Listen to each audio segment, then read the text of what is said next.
এই শেষমেশ এই বান্ধবীকে বিয়ে করতে হলো? এই ন্যাকামি করিস না তো, এসব কিছু বাদ দিয়ে চল তোর বাসায় যাই। আমার বাসায় তোর কি কাজ? আমার বাসায় তোর কোনো কাজ নেই।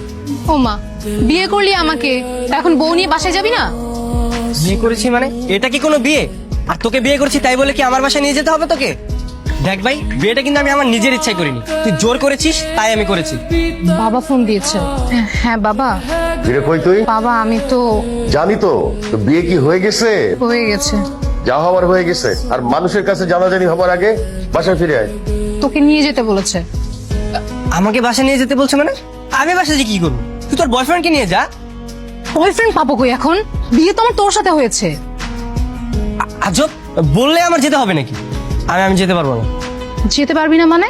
ঠিক আছে তাহলে চল তোর বাসায় যাই। আরে আরে না না না না না, আমার বাসায় যেতে হবে না তোর। তোর বাসায় যাবি না, আমার বাসায় যাবি না, তুই যাবিটা কোথায়? চুপচাপ লাগেজটা নে, আমার সাথে চল। ব্যাগ নে।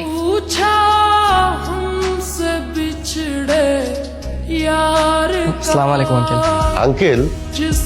এই, তুমি না আমার মেয়েকে বিয়ে করেছো? শ্বশুরকে কেউ আঙ্কেল বলে নাকি? আসলে আঙ্কেল প্রথমবার বিয়ে করেছি তো, পরের বার ঠিক হয়ে যাবে। পরের বার মানে কি? তোমার কি আরেকটা বিয়ে করার শখ আছে? এই, তোর জামাই কি বলে রে? না বাবা, ও মজা করছে। ও আসলে একটু মজা করে কথা বলতে পছন্দ করে তো তাই। একবার শুধু এই বাসা থেকে বেরোতে দে, আর জীবনও তোর সামনে আসবো না। সামনে আসবি না মানে? ডিভোর্স না দিয়ে বাবার সঙ্গে কিছু না বলে চলে যাবি? তখন আমার কি হবে? তোর যা হয় হোক, তাতে আমার কি? হ্যাঁ, আর আমি তোর সঙ্গে এক বিছানায় কখনো থাকতে পারবো না। তোর কি মনে হয় আমি নিজে তোকে আমার খাটে ঘুমাতে দেবো? মানে আমরা দুজন এক খাটে ঘুমাবো, আমি থাকবো বিছানায়, তুই থাকবি মাটিতে। অসম্ভব, আমি মাটিতে থাকতে পারবো না। আমি কেন মাটিতে থাকবো? তুই থাকবি মাটিতে। কারণ রুমটা না আমার, তোর না। তুই তোর বাড়িতে নিয়ে যেতে, তখন তুই যেখানে ঘুমাতে বলতে আমি সেখানে ঘুমাতাম। বাবা, মনে হয় আমি তোকে জোর করে বিয়ে করেছি। জামাই, এত রাত এখানে কি করো? ঘুমাচ্ছ না কেন? যাও, ঘুমাতে যাও। বাবা, আর কোনো ভালো রুম নেই? আমি কি আপনার সাথে ঘুমাতে পারি? নাজিয়া, আরে তোর জামাইয়ের কি মাথা খারাপ হয়ে গেছে নাকি? কি করেছে?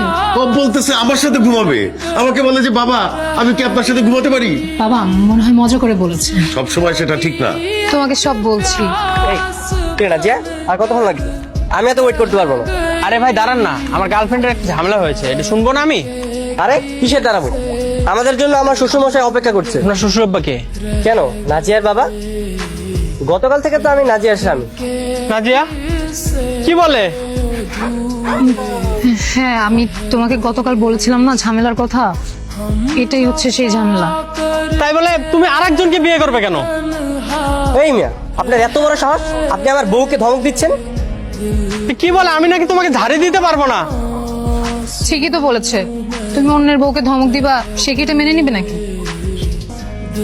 তাই বলে তুমি তুমি আরেকজনকে বিয়ে করবে কেন? আরেকজনকে বিয়ে করবে না মানে? আপনি কালকে আসার কথা বলে আর আসলেন না কেন? আপনার জন্য সব ঝামেলা আমার পোহাতে হলো।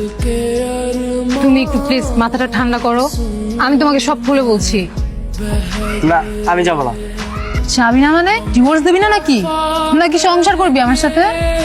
গতকাল গেছিলা কাজী অফিসে, একদিন যাইতে না যাইতে উকিলের বাসার নিচে, ঘটনাটা কি? স্যার ঘুরতে বের হয়েছি, প্রেম করতে। প্রেম করতে? বাহ, হানিমুন পিরিয়ড চলতেছে তাই তো? ভালো ভালো। এই মালটা কেটা? স্যার, ও হচ্ছে নাজিয়ার বয়ফ্রেন্ড। বয়ফ্রেন্ড? নাজিয়া, মানে একদিন যাইতে না যাইতেই আপনার ওই বয়ফ্রেন্ড নিয়ে ঘুরে বেড়াইতে হবে? স্যার ও তো এখন আমার ভালো বন্ধু। পৃথিবীটা কত প্র্যাকটিক্যাল হয়ে গেছে। কি ভাই, কষ্ট লাগে? গার্লফ্রেন্ড অন্যের হাত ধরে চলে গেছে, কষ্ট লাগে না? আমার একটা গার্লফ্রেন্ড ছিল, ও অন্যের হাত ধরে চলে গেছে, আরে কি কষ্ট। আসলে স্যার মানে হঠাৎ করে বিয়েটা হয়ে গেছে তো আমি মানে কোনো কিছু বুঝতেই পারিনি। আমরাও বুঝতে পারি নাই। আসলে হয়েছে কি, গতকালকে এই দুইজনরে হোটেলের কেবিনে আমরা সন্দেহজনক অবস্থায় ধরেছি, তারপর বিয়ে পড়াই দিছি। হোটেলে মানে?